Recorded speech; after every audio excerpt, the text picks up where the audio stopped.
लातूरमध्ये मराठा समाजाच्या वतीने शांतता रॅली सुरू झाली। या रॅलीमध्ये मनोज जरांगे पाटील आता सहभागी झालेत। आता ही रॅली गोलाईमधून आता छत्रपती शिवाजी महाराज चौकाकडे निघालेली आहे।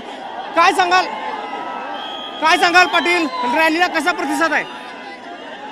आता महाराष्ट्र बघतोय, सरकारला दिसत नाही, फडणवीस साहेबांना दिसत नाही, त्यांना फक्त छगन भुजबळ एकटा दिसतो।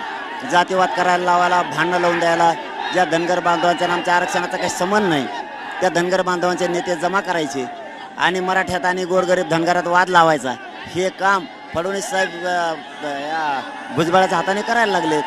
कारण फडणवीस साहेबांना जातीवादाशिवाय आणि दंगलीशिवाय काही येत नाही दुसरं।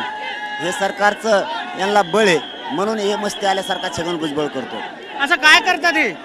काय करायचं राहिलं? आंदोलनाच्या पुढे आंदोलन कधीच बसलेलं नाही महाराष्ट्रात। फडणवीस साहेबांनी त्याला मंत्रिपद दिलं, गैरवापर करायला लागला। फडणवीस साहेबांनी त्याला सांगितलं कर म्हणून, जातीवाद करत जाय तू, आम्ही ऐकतो आहे मागं। परत दुसरं काम सांगितलं, त्यांच्या पुढे आंदोलन नेऊन बसव म्हणजे दंगल होईल। आम्ही संयमाची भूमिका घेऊन शांततेत ते पार पाडले, दंगली होऊ दिल्या नाही। असं महाराष्ट्रात कधी झालेलं नाही आंदोलनापुढे आंदोलन, तरी हरकत नाही। तिसरं काम फडणवीस साहेबांनी करायला लावलं की आमच्या ज्या नोंदी सापडल्यात ते रद्द कर म्हणले, त्याला म्हणले मागणी कर तू रद्द कर, मग आम्ही बरोबर रद्द करतो। म्हणजे हे डाव केसेस मागे घ्यायच्या म्हणल्याचे, पण फडणवीस साहेब कधी केसेस मागे घेत नाहीत, उलट वाढवित। हे फडणवीस साहेबांचे डाव आहेत। मराठा एवढा येडा नाही, मराठ्याला चांगलं कळतंय कोणाला काय करायचं कोणाला काय नाही। इथं धनगर बांधवाच्या आरक्षणाला धक्काच लागत नाही आणि तरी धनगर बांधव विकत घ्यायला लागले भांडण विनाकारण। आपण पाहिलं तर मोठ्या प्रमाणामध्ये लातूरमध्ये मराठा समाज एकवटलेला आहे आणि मनोज जरांगे यांचं स्वागत केलं जात आहे, त्यांचा सत्कार केला जात आहे। मनोज जरांगे हे सुद्धा आता प्रत्येकांना अभिवादन करून आता ही जी रॅली आहे शांतता रॅली हे पुढे आता छत्रपती शिवाजी महाराज चौकामध्ये चाललेली आहे। हे सगळं यांना काय घडवून आणायचं आहे का? काय राहिलं होतं घडून आणायला? घडून आणायला काय राहिलं होतं? आमचं आंदोलन जिथं त्याच तालुक्यात एल्गार सभा घ्यायच्या, हा कुऱ्हाडी त्याच्या भाषा करायच्या, काय दंगली करायचं कमी केलं तर छगन भुजबळनं, आम्ही होऊ दिला नाहीत। आणि गोरगरीब ओबीसी बांधव बी हुशार आहे, ते नाही ओळखलं हे राजकारणी आहे छगन भुजबळ। हे सगळ्या दोन्हीचा या पीस आहे ते दलिंदर हे वादा लावीन। लक्षात आलं, धनगर बांधवांच्याही लक्षात आलं सामान्य की हे दलिंदर हे राजकारणी छगन भुजबळ, हे आपल्यात वादा लावीन। गोरगरीब ओबीसीला गोरगरीब मराठ्यावर केसेस होत्या, 7-12 सुद्धा टायमाला कोणी घेऊन येत नाही, त्यामुळे यांना करू द्या। कारण ते काय आमिष दाखवतोय छगन भुजबळ, तुला आमदार करीन, कोणाला काही करायला लावतो। अरे बाबा फडणवीस साहेब, 10-5 तुम्ही ओबीसीचे नेते मोठे करता, 10-5 मराठ्याचे मोठे करता, 90-95 गोरगरिबाचं आमचं काय?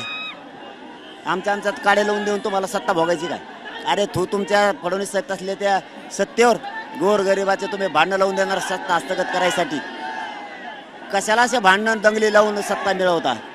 मराठ्यांचा रोष अंगावर नका घेऊ। आणि हे मराठ्यांच्या लक्षात आलं की हे आपल्या विरोधात जाणून बुजून आरक्षण असून रस्त्यावर उतरायला लागले, तर मग आपण का मागायचं? आम्ही तर क्षत्रिय मराठीत, आम्ही तर कायलाच भेट नसतो। म्हणून मराठ्यांनी ठरवलं की ताकदीनं रस्त्यावर उतरायचं म्हणून, आणि मराठा उतरला। मला सांगा की तुम्ही घरदार सोडून मराठा आरक्षणासाठी फिरताय, अनेक वेळेस तुम्हाला भावनिक झाल्यासारखं सुद्धा लोकांनी पाहिलेलं आहे। पाटील काय सांगाल? लुटू नका।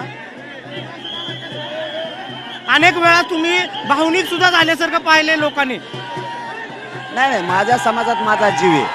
हे सरकार आणि यांना डावाशिवाय काही येत नाही, दुसरं काही येत नाही यांना। डावं करणार, मला माझा समाज संपू द्यायचा नाही, मला माझ्या समाजाला मी न्याय देऊ शकतो, मला याची खात्री आहे। कारण मी मनानं म्हणत नाही, पण मी खरंच इमानदार आहे, मला पैशाची गरज नाही, पदाची गरज नाही सरकारच्या, मी माझ्या समाजाला देऊ शकतो। हे मला मुद्दाम बदनाम करणार सरकार, खोटं नाटक काही पसरणार, मला उघडं पाडणार, म्हणून समाजाला सांगितलं फक्त तुम्ही मला साथ द्यायची गरज आहे, आता साथ द्या।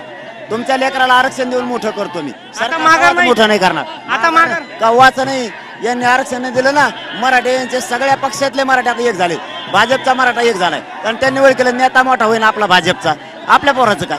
काँग्रेस शिवसेना राष्ट्रवादीला वाटतंय पक्षातल्या गोरगरीब मराठ्यांना की हे एखादा मोठा होईन, आपल्या गोरगरीब पोरांचं काय?